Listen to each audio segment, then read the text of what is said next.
સ્વરૂપાનંદ સ્વામી અને વ્યાપકાનંદ સ્વામી આ બંને મહારાજની વખતના બંને મુક્તો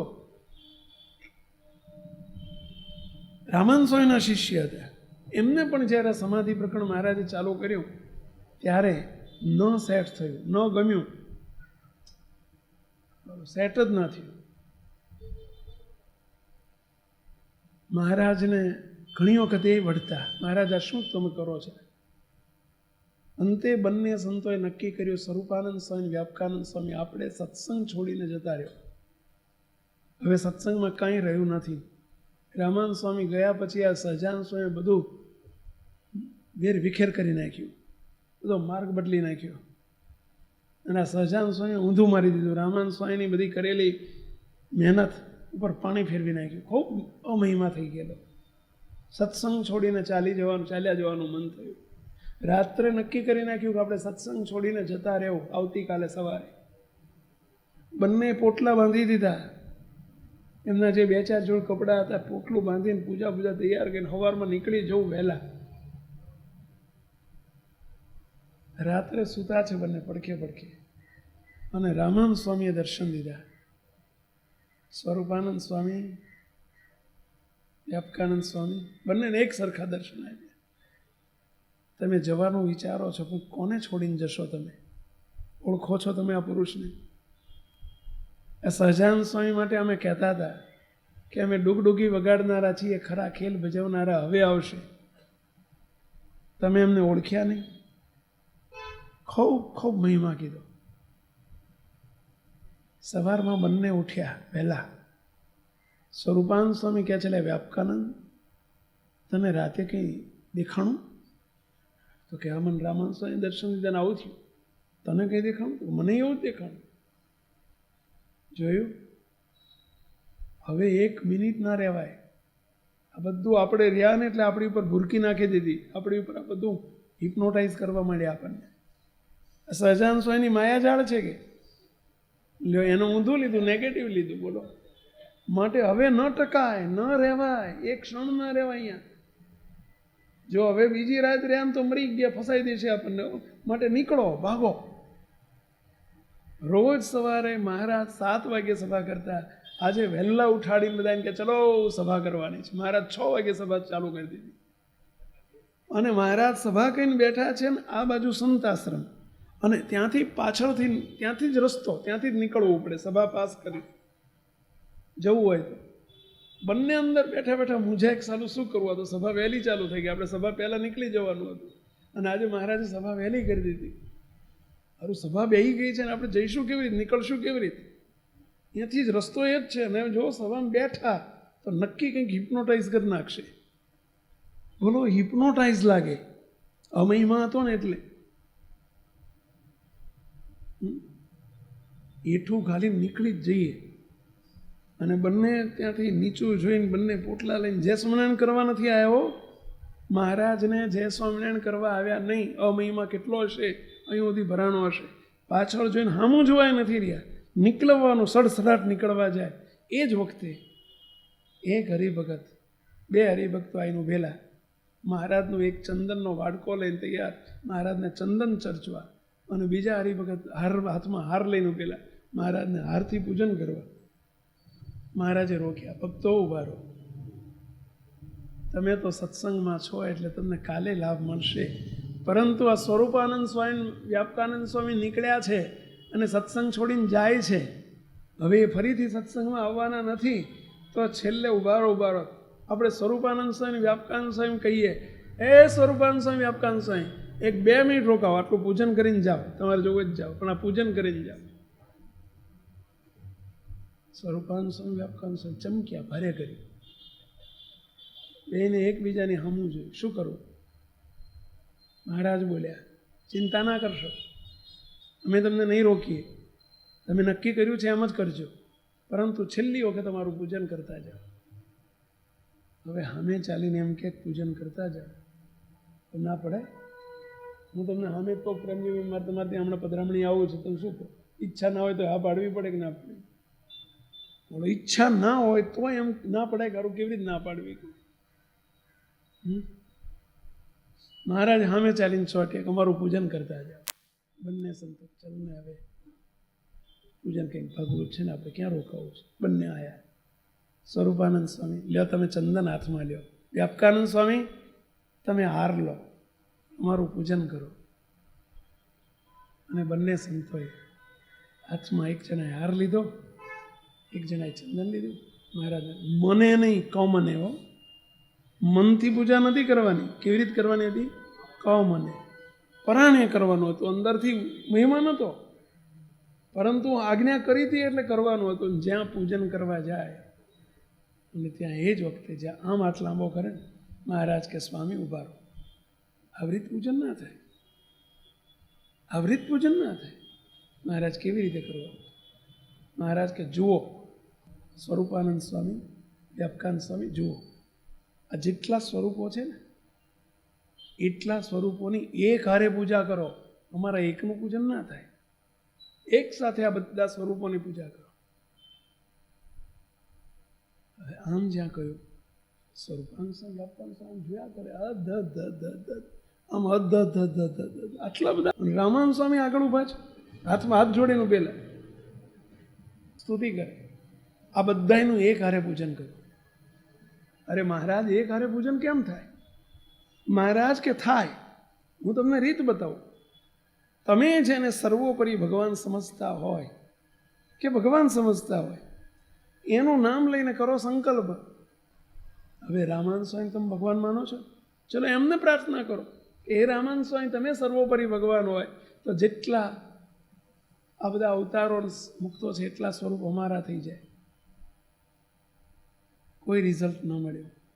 હવે થાક્યા, ચલો હવે સંકલ્પ કરો, પ્રાર્થના કરો કે હે સામે બેઠેલા સહજાનંદ સ્વામી, તમે જો સર્વોપરી ભગવાન હોય તો આ જેટલા અવતારો અને જેટલા મુક્તો છે એટલા અમારા સ્વરૂપ થઈ જાઓ, એવી પ્રાર્થના કરો છો.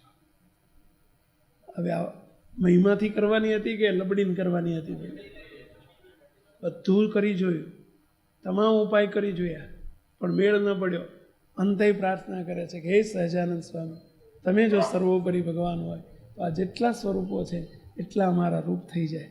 અને આમ જ્યાં પ્રાર્થના કરી ત્યાં એ જ મિનિટે અનંત સ્વરૂપાનંદ સ્વામી, અનંત વ્યાપકાનંદ સ્વામી, બધાના હાથમાં ચંદન, બધાના હાથમાં ફૂલનો હાર, અને બધાનું એક એકને એક એક જેટલા અવતારો બધાનું એક હારે પૂજન થયું. અને આ જ્યાં એમણે આમ જોયું, ઓહો, હા હા હા હા, ઓહો, હા હા, મહારાજનું પૂજન થયું. મહારાજ કે સ્વામી, સ્વરૂપાનંદ સ્વામી, વ્યાપકાનંદ સ્વામી, હવે તમારે જવું હોય તો છૂટ છે, જાઓ જાઓ, હવે જાઓ, હવે તમને જવું હોય તો છૂટ છે. હવે જાય કે ના જાય? અને સ્વરૂપાનંદ સ્વામી, મહારાજ આમ પલાઠી વાળીને બેઠેલા, સ્વરૂપાનંદ સ્વામી ડાબી બાજુના મહારાજના સાથળ ઉપર માથું મૂકી, આ બાજુ વ્યાપકાનંદ સ્વામી સાથળ ઉપર માથું મૂક્યું. બે જણા આખી સભા વચ્ચે ધ્રુસકે ને ધ્રુસકે રડ્યા. મહારાજને પ્રાર્થના કરી, મહારાજ તમે અમને ગઈકાલે રાત્રે રામાનંદ સ્વામી દ્વારા દર્શન કરાયા તો અમે એને તમારી મેલી વિદ્યા સમજ્યા. આ સુધી તમે જે જે કર્યું એને અમે નેગેટિવ જ ઉપાય કર્યો છે, મહિમા સમજ્યા જ નહીં. પરંતુ મહારાજ તમે આવા છો. હવે મહારાજે કીધું જાઓ, પણ જાય? મહારાજ આ સુધી ઓળખ્યા નતા તમે.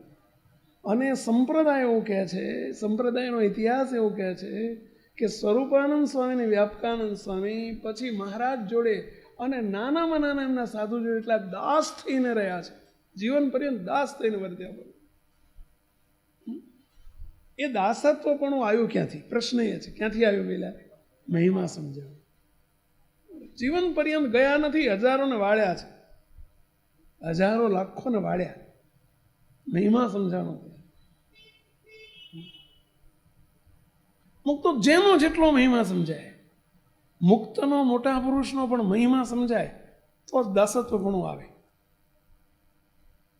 નથી આવતું એમની આગળ ઘણી વખત અટંટપણું રહે છે. એનું કારણ શું? આજ બાપાશ્રીની વાતમાં એક વાત આવે છે કે બાપાશ્રી વૃષપુરમાં બિરાજેલા, બળદિયામાં બિરાજેલા, અને અચાનક સવારના પોરમાં એક દિવસ માંડવીના લક્ષ્મીરામભાઈ બહુ મોટા મુક્ત હતા એ, અને માંડવીથી એકો જોડીને, એકો એટલે સમજે, પેલો એક બળદનો હોય ને એને એકો કહેવાય, અને બે બળદનો એને શું કહેવાય? ગાડું કહેવાય.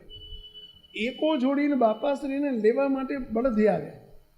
બાપાને દંડવત કરીને બાપાને કે બાપા બેસી જાઓ, જલ્દી જલ્દી બેસી જાઓ, પૂજા અને કપડાં બેજો એટલે લઈ અને બાપા બેસી જાઓ, તમને લઈ જવાના જ માંડવી તેડવા આવ્યો છો. અરે પણ લક્ષ્મીરામ ઉતાવળ શું છે? એમ તો કે બધું રસ્તામાં વાત કરીશ, પહેલાં ગાડીમાં બેસી જાઓ. બાપાશ્રીને લીધા, એક આમ બેહીને પછી બાપા રસ્તે ગયા એટલે કે શું છે, કેમ ત્યાં ઉતાવળ કરીને અમને લીધા? બાપા, છેલ્લા 7 દિવસથી અમારે માંડવીમાં મારો ભત્રીજો રામકૃષ્ણ છે, એમના ભત્રીજાનું નામ હતું રામકૃષ્ણભાઈ. મારો ભત્રીજો રામકૃષ્ણ છે અને એ બહુ જ વિદ્વાન છે મોટો, અને એણે 300-400 વિદ્વાનો ભેગા કર્યા છે આખા ભારતમાંથી, અને વિદ્વત સભા ચાલે છે માંડવીમાં. કચ્છ માંડવી જે છે, માંડવીમાં વિદ્વત સભા ચાલે છે, અને એમાં એક વિષય ઉપર ચર્ચા ચલાવી રહ્યા છે કે આ કળિયુગની અંદર ભગવાન કોણ છે, ક્યાં છે, કોણ છે, ક્યાં છે, કેવા છે, એની ઉપર ચર્ચા ચાલી રહી છે. હવે 7 દિવસથી ચર્ચા ચાલુ, હું તો જોઈને દુઃખી થઉં છું કે હવે આ વિદ્વાનોનું કામ છે. ભગવાન કે શાસ્ત્રમાંથી હાથમાં આવે? આ તો બધા શાસ્ત્રીઓ છે, વિદ્વાનો છે, અને પાણી વલોવે છે એટલે માખણ કે ઘી કશું નીકળતું નથી. મને આજે દયા આવી એટલે બાપા તમને તેડવા આવ્યો છે, આ તો તમારો સબ્જેક્ટ છે, તમે આ સબ્જેક્ટના માહેર છો અને એના વિદ્વાન છો. હવે ભગવાન સુધી પહોંચવું એ તો કંઈ શાસ્ત્રીઓ પહોંચી શકે ને વિદ્વાનો પહોંચી શકે. એટલે બાપા આપને હું તેડવા માટે આવ્યો છું, બાપા આનો જવાબ તમારે આપવાનો જ. જઈ, આ વિદ્વાનોનું કામ નથી. માંડવી પહોંચ્યા, વિદ્વાનોની સભા મોટી ભરીને બેઠેલી, કોઈને કીધા વગર આવેલા લક્ષ્મીરામભાઈઓ, પણ એમના જે ભત્રીજા હતા એમને કાકા પ્રત્યે, એમના લક્ષ્મીરામ એમના કાકા હતા, અને ખબર હતી કે બહુ મોટા મુક્ત છે. પરંતુ બાપાશ્રીને ત્યાં જઈને એમને તો લક્ષ્મીરામભાઈ પેલું આસન તૈયાર કરાયું, ત્યાં બેસાડી દીધા વિદ્વાનોની વચ્ચે. બાપાશ્રી મહારાજની, સહજાન સ્વામી મહારાજની એક ચક્ષુની પ્રતિમા સ્વરૂપ મૂર્તિ લઈને ગયેલા, અને મૂર્તિ ખુરશીમાં પધરાવી, અને લક્ષ્મીરામભાઈ રામકૃષ્ણભાઈ સભામાં ઊભા થઈને બોલ્યા. મને એક વાતનું આશ્ચર્ય છે, નવાઈ લાગે છે કે આ સભામાં મોટા મોટા વિદ્વાનો તો આવ્યા, પરંતુ આ અભણ, જે બિલકુલ ભણેલા નથી એવા અભણ, આવા કચ્છના કણબી આવીને કેમ બેઠા છે એ ખબર ના પડી. હવે જેવું દેખતા હતા એવું સમજતા હતા. હવે એને પગે લાગવાનું કેવી રીતે મન થાય? કણબી જ સમજ્યા હોય તો. ત્યાં બાપાશ્રી તરત બોલ્યા, બાપા કે તમે જે પ્રશ્ન હાથ દાડાથી ચર્ચો છો કે ભગવાન કોણ છે ને કેવા છે ને ક્યાં છે, એનો જવાબ આપવા માટે અમે આવ્યા છીએ. જુઓ, એમ કહી રામકૃષ્ણભાઈ જુઓ, આર્યા ભગવાન ખુરશીમાં મહારાજને બિરાજમાન કરેલા આર્યા ભગવાન. અને આર્યા ભગવાન જ્યાં કીધું ને ત્યાં એમને ચડારાડ મહારાજના દર્શન માંડ્યા થવા. અને રામકૃષ્ણભાઈ એકદમ બાપાના ચરણમાં પડી ગયા, બાપાના ખોળામાં માથું મૂકીને કહે છે, બાપા હું તમને આ સુધી કણબી સમજતો હતો, અમે હાથ દાડા નહીં, હાથ વરવધી કે 70 વરવધી કરીએ, અમે આવી મિટિંગો સભાઓ કરીએ તો આ ન મળે. બાપા તમે આજે સમજણ આપી દીધી કે આ કોણ છે ને ભગવાન ક્યાં છે ને કેવા છે. અને બાપાશ્રી પાસે માગે છે વખતે, બાપા અમારા બ્રાહ્મણોમાં વિદ્વાનો ઘણા હોય અને વિદ્વાનોને વિદ્વતાનો અભિમાન બહુ હોય, માટે બાપા હું પ્રાર્થના કરું છું કે મને કોઈ દિવસ હવે બ્રાહ્મણનો અવતાર ના આપશો, જન્મ ના આપશો. જો જન્મ આપો તો કણબીમાં આપજો, જેથી વિશ્વાસ તો આવે. એમ કહીને મને કણબી વિશ્વાસ હોય તો મને વિશ્વાસ તો આવે તમારામાં. મહિમા સમજાવ. પછી બાપાની જોડે 6 મહિના ફર્યા છે, પરંતુ મહિમા સમજાણો, દાસત્વ પણ આવ્યો. જેનો મહિમા સમજાય એને વિશે દાસ થવાય. આ એક સનાતન સત્ય છે.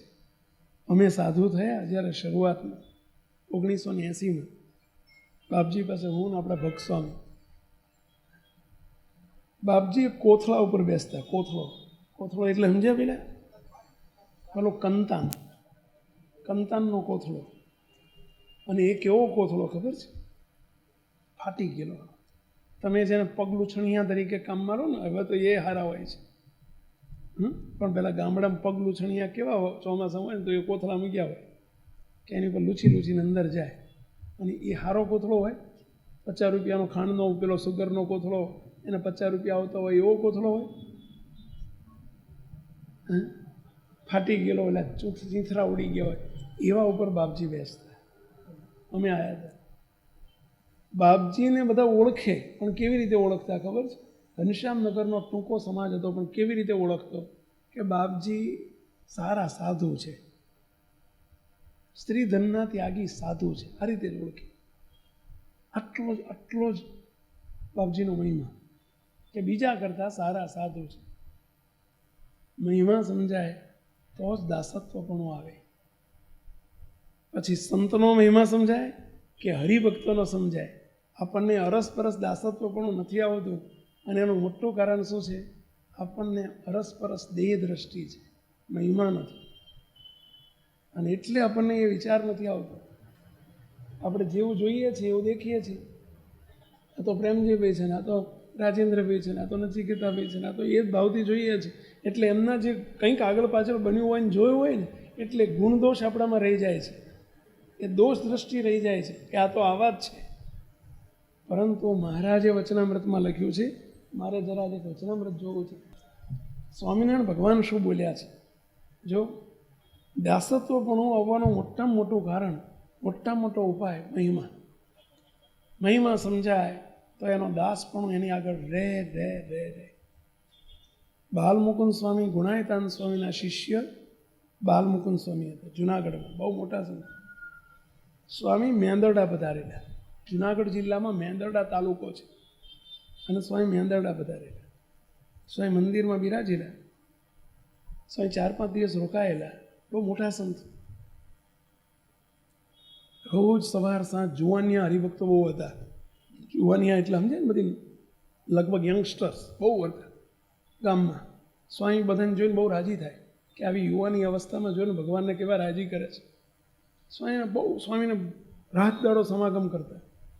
હવે એક બાપા હતા, નાનજી બાપા કરે, નાનજીભાઈ, ઉંમરલાયક 60-70 વર્ષની ઉંમર. અને એક દિવસ સ્વામીને કે સ્વામી 2 મિનિટ તમારી જોડે બેસવું છે. સ્વામી કે બોલો શું કામ છે? સ્વામી એકલા બેઠા. અને પછી સ્વામી શું કહે સાંભળજો. સ્વામીને કે સ્વામી, દંડવત કરીને પ્રાર્થના કરીને કે સ્વામી, આ વાત નથી કોઈને કહેવાય એવી, નથી સહેવાય એવી, પણ સ્વામી આપણે હું એકલાને કહું છું, તમારી મોટા સંતોની આગળ નિષ્કપટી થવું જોઈએ. સ્વામી ગામમાં બધાય મને મોટેરો હરિભગત જાણે છે. હું કથા કરું છું, કથાકાર હતા. સંતો ના હોય ત્યારે હું કથા કરું છું. સ્વામી કથા ભગવાનની દયાથી, તમારી દયાથી બહુ સારી આવડે છે. 2-3 કલાક કથા કરું છું. મને આખું વચનામૃત મોઢે છે. જ્ઞાની હતા. પણ સ્વામી એક પ્રાર્થના કરું. સ્વામી બધાએ મને ગાદી તકીઓ આપે છે બેહવા માટે. નાનજી બાપા કરે છે. પણ સ્વામી અંદર હું જાણું છું કે મારી અત્યારે 60-70 વર્ષની ઉંમર થઈ, પણ સ્વામી મને વાસના બહુ પીડે છે. હું વાસનિક છું. સ્વામી મને સ્ત્રીમાંથી રાગ નથી જતો, મને હજુ બ્રહ્મચર્ય નથી પડતું. સ્વામી હું કથા મોટી કરું છું, પણ વાસનાથી પીડું છું. સ્વામી મારી પર દયા કરો. તમે મોટા સંત છો, તમારાથી છુપાવાય નહીં. લોકો મને બહુ મોટો માને છે, પણ હું કેવો મોટો છું ગુણથી એ મને ખબર છે. સ્વામી હું રાત દિવસ, જેટલું 20 વર્ષના કોઈ 25 વર્ષના જુવાની આ છોકરાને વાસના નહીં હોય, એટલી મારામાં વાસના ભરેલી છે. સ્વામી મારી પર કૃપા કરો. એમ કરીને સ્વામીના ખોળામાં માથું મૂકીને રડે છે. ત્યારે સ્વામી શું બોલ્યા સાંભળજો.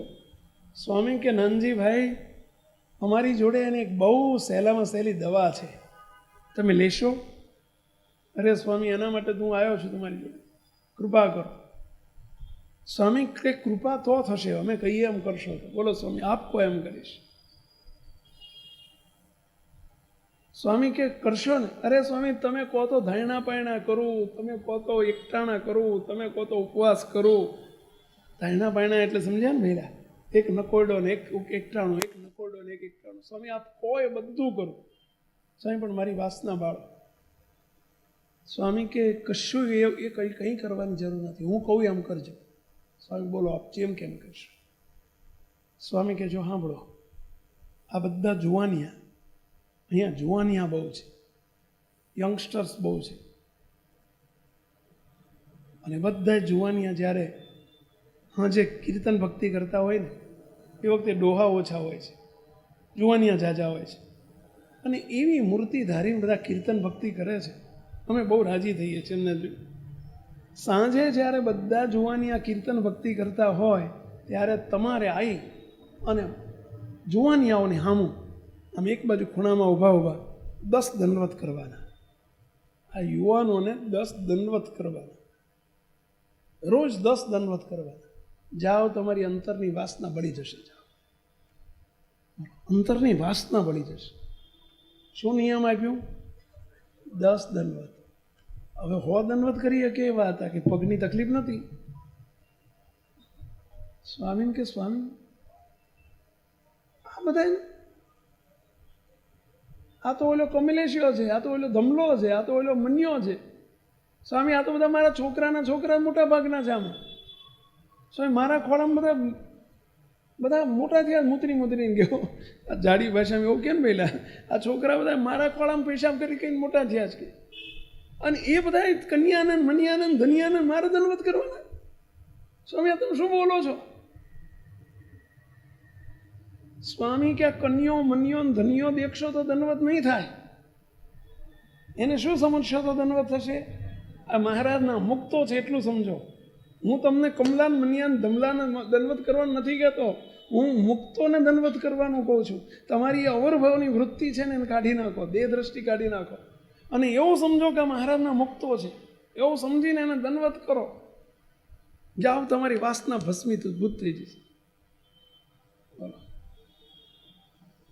બાપા કે સ્વામી બીજી દવા બતાવો. આ નહીં, બીજું કંઈક કહો. તમે કહો તો હું 6 મહિનાના ધાયણા પાયણા કરું, પણ આવું પૈસા આને દંડવત કરાવો છો તમે? છોકરાને દંડવત કરાવો છો?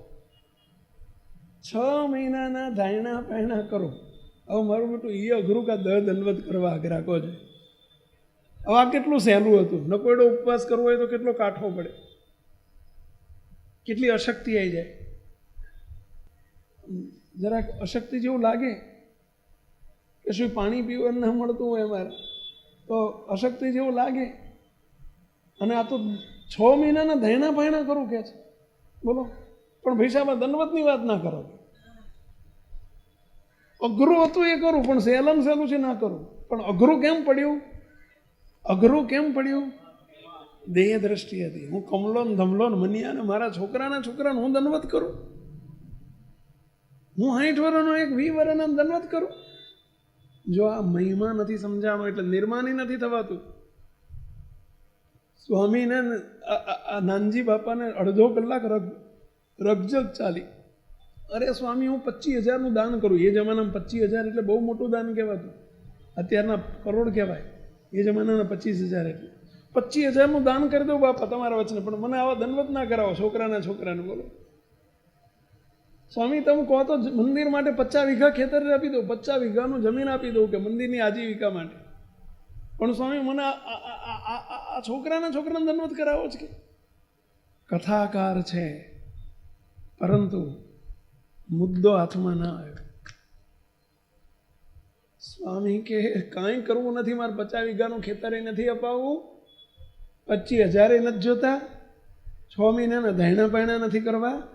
આ છોકરામાંથી છોકરાપણાનો ભાવ કાઢી નાખો અને સૌમાં મુક્ત ભાવ પઠવાનો દંડવત કરો. જાઓ, તમારી વાસના બળી જશે. સ્વામીએ 8 દાડા સુધી રોજ કહેવા મારી જોડે અડધો કલાક આવો બેહવા, અને સ્વામી અડધો કલાક બેહાડીને એક વચનામૃત લે. ચલો લોયાનું 18મું વાંચો, ચલો પંચાળોનું 4થું વાંચો, ચલો મધનું 49મું વાંચો. મહારાજ સ્વામી એક વચનામૃત લઈને બેહાડે, એકલા ટ્યુશન કરે, અને એમાંથી સમજાવે કે આપણા બાપે શું કીધું છે, તમે વચનામૃતના ખાંટું છો, પણ આટલું સમજ્યા નહીં, મર્મ ન સમજ્યા કે આ બધા ભગવાનના ભક્તો ઉપલબ્ધ દ્રષ્ટિએ એને ન જુઓ, દેહ દ્રષ્ટિએ ન જુઓ. એમનો મહિમા સમજાશે તો એની આગળ દાસ થવાશે. અને એમાં મજા છે. 8 દાડા સુધી સ્વામીએ ક્લાસ લીધા, ત્યારે ડોહા નમ્યા અને મહિમા સમજાવવાનો, સ્વામી આ બધા મહારાજના મુક્તો છે, હું તો મારો ધન્યો, મારો કન્યો, મારો મન્યો એવું જ કીધા કરું જ કે. અને 8મે દાડે નાનજી બાપાએ દાંડિયા દંડવત કરવા, બોલો છોકરાને દંડવત કરે. રોજ કે આવા દંડવત કરજો, જાઓ 1 મહિનો દંડવત કરો, તમારી વાસના બળીને ભસ્મીભૂત થઈ જશે. રોજ 10 દંડવત કરવા. અને સ્વામીએ વાસના બાળી, દાસ કરીને બાળી, હો, નિર્માની કરીને બાળી. ચલો આ પ્રસંગ આપણે સાંભળ્યો. કેટલાય સાંભળ્યો? ચલો પહેલાં નંદજી બાપાને ધન્યવાદ આપી દઈશું. 6 મહિને સમજાણું. પરંતુ ચલો આ પ્રસંગમાંથી આપણે શું શીખવાનું? ચલો આંગળી ઊંચી કરો. આ પ્રસંગમાંથી, આ નાનજી બાપાના પ્રસંગમાંથી આપણે કંઈ મેસેજ શું લેવાનો, શું શીખવાનું? સાંભળ્યું, યાદ રાખ્યું, વાસના બળી જશે. ચલો શું શીખવાનું કહો, બોલો મહારાજ. ચલો બીજું બોલો મહારાજ. રાજેન્દ્રભાઈ.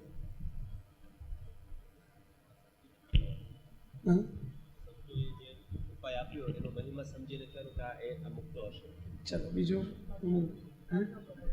ચલો બીજું. ચલો બીજું. ચલો બીજું. બરાબર. બીજું. ચલો બીજું. હા, નિર્માની થયું. બીજું. હા, બીજું બોલો મહારાજ. બરાબર. બીજું. નાનજી બાપા નિષ્કપટી થયા. સુભાષભાઈ કંઈ કેવું છે?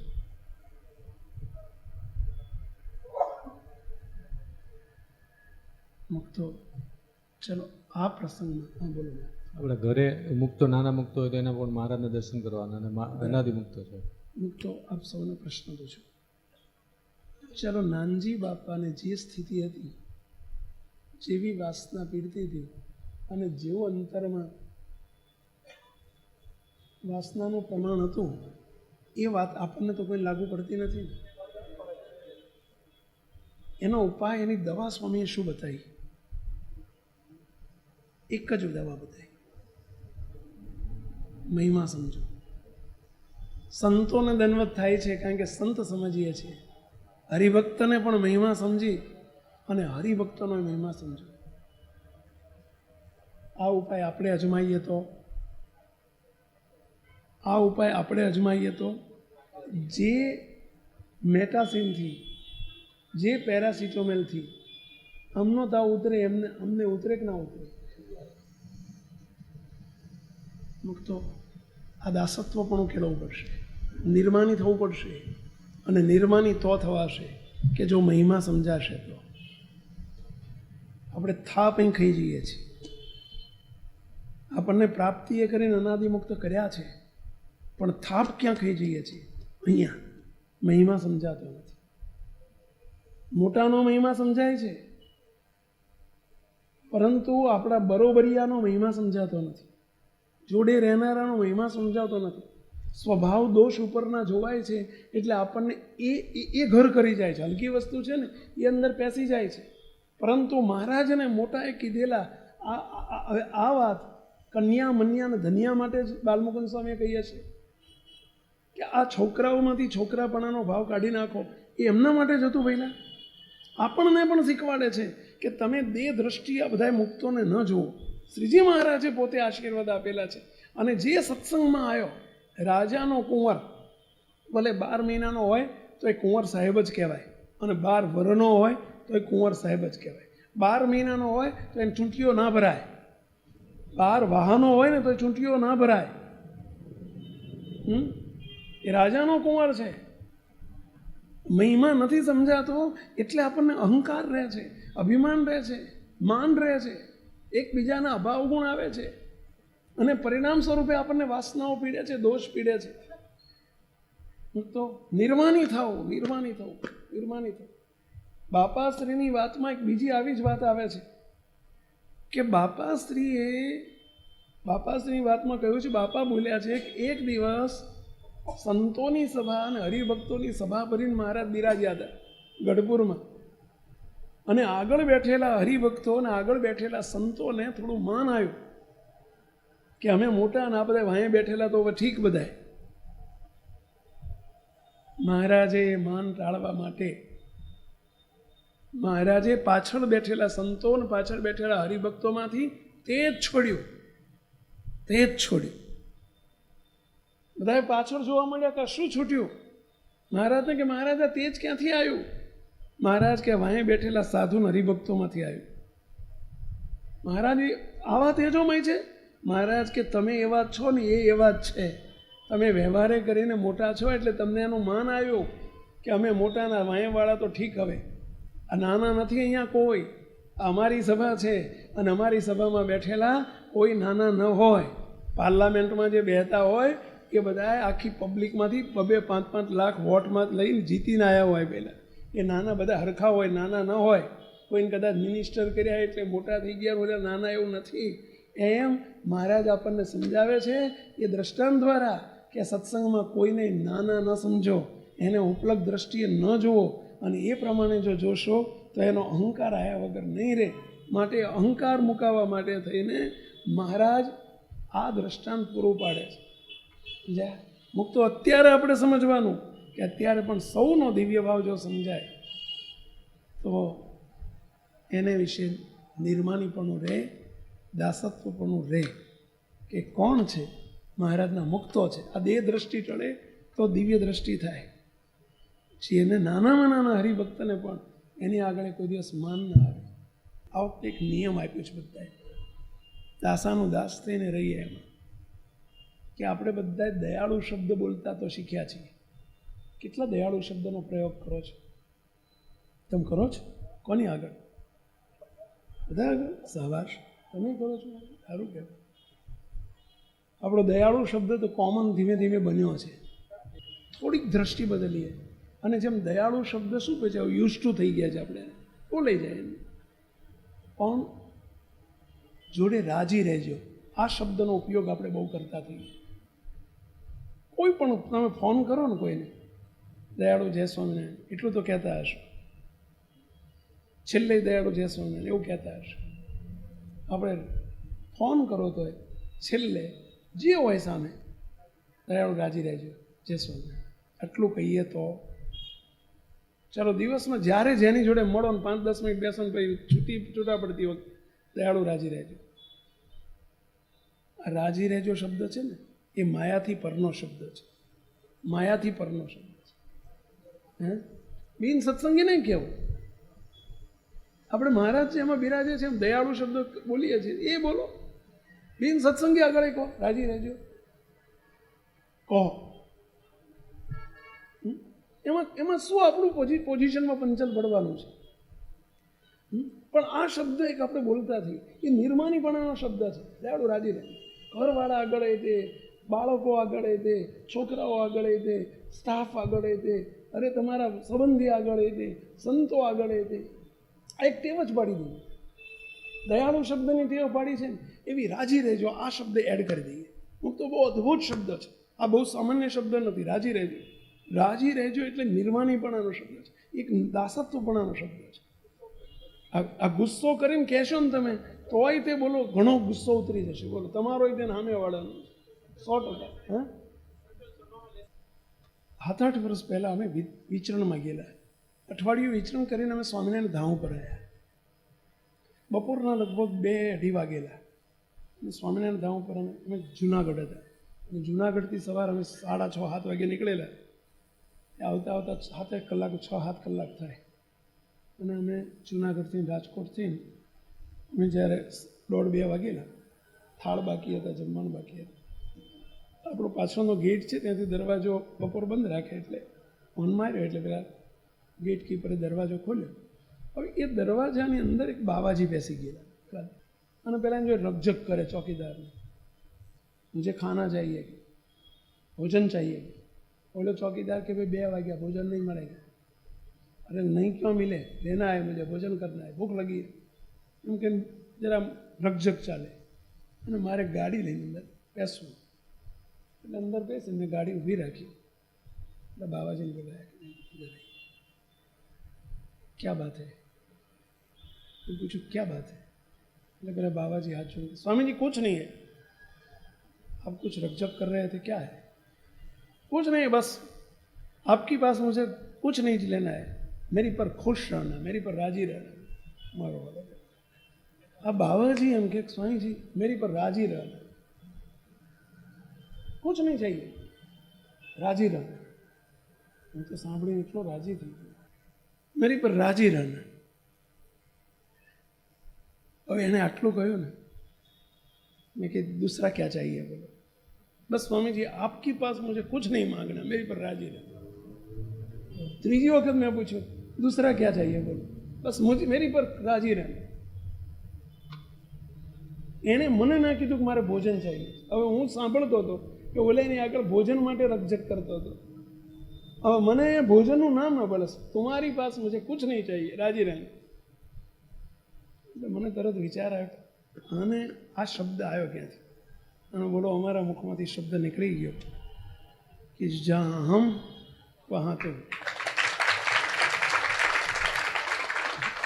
જ્યાં હમ વહાં તુમ।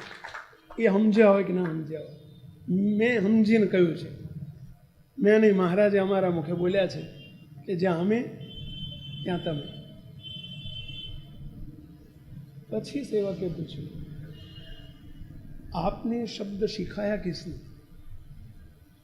ये शब्द आपने सिखाया किसने?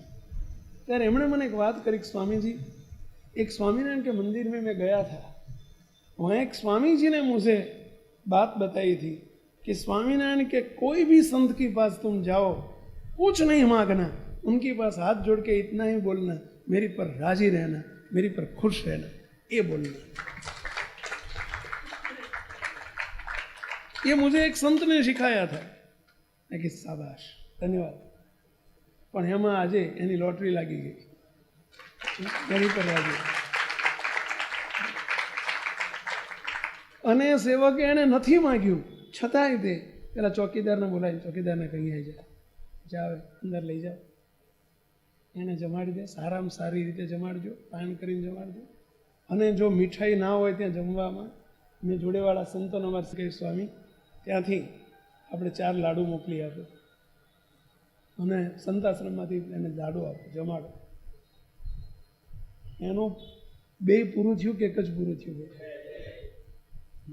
રાજી રહેના। તો અદ્ભુત શબ્દ છે મહારાજ, અને ત્યાં મહારાજ નહીં હોય ને તો મહારાજના ભાવથી તમે કહ્યું છે ને રાજી રહેના, તો મહારાજ બહુ રાજી થશે। આટલું તો દાસત્વ પણ શીખીએ। ચાલો કેટલા શરૂ કરશો આજથી? આ હોમવર્ક છે આજથી। મુક્તો એક શરૂ કરો મુક્તો। જેમ આપણે દયાળુ અને મહારાજ શબ્દનો પ્રયોગ કરીએ છીએ, એમાં આ એક એડ કરી દો આજે, દાસાનું દાસ થઈને રહીએ રે, એના એક સૂત્ર રૂપે, એના પરિપાક રૂપે, એના ફળશ્રુતિ રૂપે મુક્તો। અને મહારાજ અને એને અને હાર્ટલી કહેવાનું, હાર્ટલી, ખાલી સ્વામી આજ્ઞા કરી છે ને કીધું છે એમ નહીં, હાર્ટલી કહેવાનું। ઘણો ફેર પડશે મુક્તો। સામેની વ્યક્તિમાં બોલો ગમે એવો હોય ને, બોલો એનામાં ઘણા ચેન્જીસ આવશે। આ શબ્દ એવો છે, ઉપરથી નહીં કહેવાનું, આપણે એક રૂટીન નાથી જવું જોઈએ, પણ હાર્ટલી એમ કહેતા શીખીએ, દયાળુ રાજી રહે છે। આ નિર્માનીપણાનું પ્રતીક છે, દાસત્વપણાનું પ્રતીક છે મુક્તો। આપણી દેહ દ્રષ્ટિ ટાળીને આપણે દિવ્ય દ્રષ્ટિ કરીએ, મહારાજ ખૂબ રાજી થાય। લોયાના 18મા વતનામૃતની 4 લીટી વાંચવી છે। મહારાજ શું કહેવા માંગે છે? કેટલું અદ્ભુત દાસ મહિમા સમજવાનું વતનામૃત। અને આપણને મહિમા સમજાય છે, ભગવાનનો સમજાય છે, મોટા પુરુષનો સમજાય, સંતોનો સમજાય, પણ તકલીફ ક્યાં થાય છે? અરસ બરસ આપણને બધા બરોબરિયા બનાય છે, એટલે મહિમા સમજાતો નથી। એના માટે મહારાજે લોયાના 18મા વતનામૃતની અંદર એક બહુ સરસ વાત કરી છે, સાંભળજો શું કરી છે। સ્વામિનારાયણ હરે,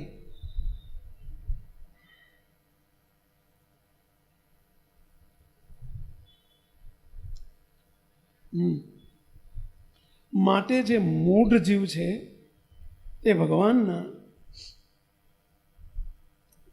ભગવાનને એવા પ્રભાવને જાણ્યા વિના, જો પ્રભાવ શબ્દ વચનામૃતમાં છે લોયાના 18માં, પ્રભાવને જાણ્યા વિના ભગવાનને વિશે પોતાના જેવા મનુષ્યના ભાવને પરખે છે.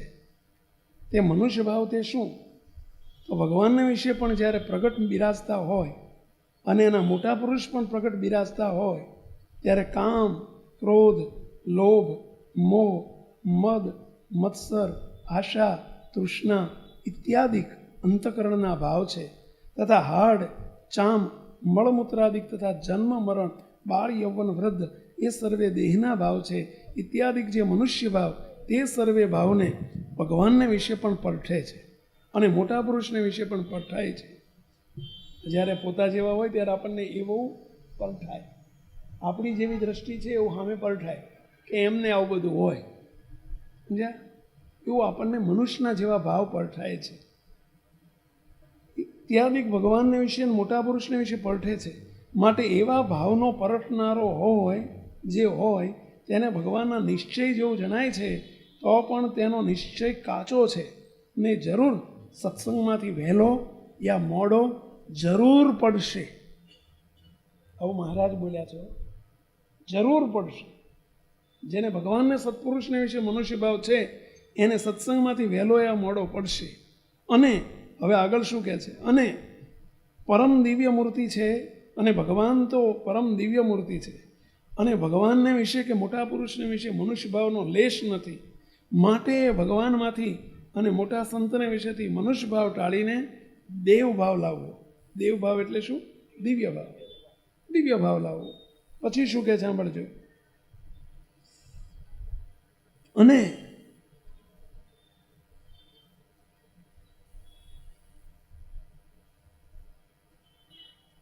અને જ્યારે ભગવાનને વિશે દિવ્ય ભાવ ન સમજે ત્યારે એને વાતે વાતે ધોખો થાય અને ગુણ અવગુણ લીધા કરે છે. ભગવાનને મોટા પુરુષને વિશે દિવ્ય ભાવ ન હોય તો શું થાય? એને વાતે વાતે ધોખો થાય. ધોખો થાય એટલે પાછો પડી જાય.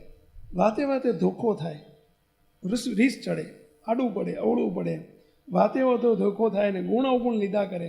જે આની કોરનો પક્ષ રાખે છે ને અમારો પક્ષ રાખતા નથી, તથા આને વધુ બોલાવે છે અને અમને નથી બોલાવતા, ને આની ઉપર હેત વધુ રાખે છે અને અમારી ઉપર નથી, એવી રીતે ગુણ અવગુણ પરઠ્યા કરે છે. તેણે કરીને એનું અંતર દિવસે દિવસે સુનકાર થતું જાય છે અને અંતે સત્સંગમાંથી વિમુખ થઈ જાય છે. માટે ભગવાનને વિશે કે મોટા પુરુષને વિશે મનુષ્ય ભાવ તો ન જ પરઠવો, પણ ભગવાનના ભક્તને વિશે પણ મનુષ્ય ભાવ ન પરઠવો. આ ભક્તોની વાત શરૂ કરી હો. કાંજે દેહે કરીને તો ભગવાનના ભક્તમાં કોઈ આંધળો હોય, અવરભાવમાં કોઈ આંધળો હોય, કોઈ લૂલો હોય, કોઈ કોડિયો હોય, કોઈ બહેરો હોય, કોઈ વૃદ્ધ હોય, કોઈ કુરૂપ હોય, કોઈ બુદ્ધિહીન હોય, કોઈની સ્કિલ ઓછી હોય, આ બધું બને ને જ્યારે દેહ મૂકે, જ્યારે દેહ મૂકે ત્યારે ભગવાનના ધામમાં પ્રભાવમાં એ શું આંધળા, બહેરા કે લૂલા રહે છે? ભગવાનના ધામમાં જ્યારે પ્રભાવમાં પહોંચે ત્યારે લૂલા રહે, આંધળા રે, ગરીબ રે, કુરૂપ રે? આ તો બધો અવરભાવ છે. એમ કહેવા શું માગે છે? આ અવરભાવમાં છે. પરભાવમાં તો મહારાજના મુક્ત જ છે, બધાય નથી રહેતા. તે તો સર્વે મનુષ્યપણાના ભાવ છે. તેને મૂકીને દિવ્ય રૂપ થાય છે, બ્રહ્મરૂપ થાય છે. માટે ભગવાનના ભક્તને વિશે મનુષ્ય ભાવ ન પરઠાય તો ભગવાનને ભગવાનના સત્પુરુષને વિશે કેમ પરઠાય? આ મહારાજ શીખવાડે છે. મહેરબાની કરીને આવો મનુષ્ય ભાવ ન પરઠશો. અને આ જે વાત અમે આજે કરી છે તે આજ સમજો તો એટલી જ સમજવી છે, અને 100 વર્ષે કરીને સમજો તો પણ એટલી જ સમજવી છે. અને આ વાત સમજીને એની દ્રઢતાની ગાંઠ પાડ્યા વિના છૂટકો નથી. કઈ વાત? કે ભગવાન દિવ્ય છે, ભગવાનના સત્પુરુષ પણ દિવ્ય છે અને આ ભગવાનના સંતો ભક્તો પણ દિવ્ય છે. એ દ્રઢતાની ગાંઠ પાડ્યા વિના છૂટકો નથી. માટે આ અમારી વાત છે તે સર્વે હરિભક્તને યાદ રાખીને પરસ્પર કરવી. અને જ્યારે કોઈને અણસમજણે કરીને ભગવાનનો કે સંતનો કે ભક્તનો ધોખો થાય ત્યારે તેને આ વાતે કરીને ચેતાવી દેવો કે આ તું શું સમજે છે, આવું નથી, ચેતાવી દેવો. અને આ જે અમારી વાર્તા છે તેને નિત્ય પ્રત્યે દિવસમાં એકવાર કરવી એમ અમારી આજ્ઞા છે. તેને ભૂલશોમાં, જરૂર ભૂલશોમાં. મહારાજે કેટલું આમાં લહોટીને વાત કરી છો આની ઉપર, દિવ્ય ભાવ ઉપર. એમ કહીને શ્રીજી મહારાજ સર્વે હરિભક્તોને જય સ્વામિનારાયણ કહીને પોતાના અવતારે પધાર્યા. ઇતિ વચનામૃતમ. એવી રીતે લોયાનું 18મું તે થયું. સહેજાન સ્વામી મહારાજ. આ વિડીયો જો આપને પસંદ આવ્યો હોય તો તેને લાઈક કરો અને શેર કરો. અને હા, આવા જ લેટેસ્ટ વિડીયો મેળવવા માટે SMVS કથા ચેનલને સબસ્ક્રાઈબ કરવાનું અને બેલ આઇકોન પર ક્લિક કરવાનું ન ભૂલતા હો.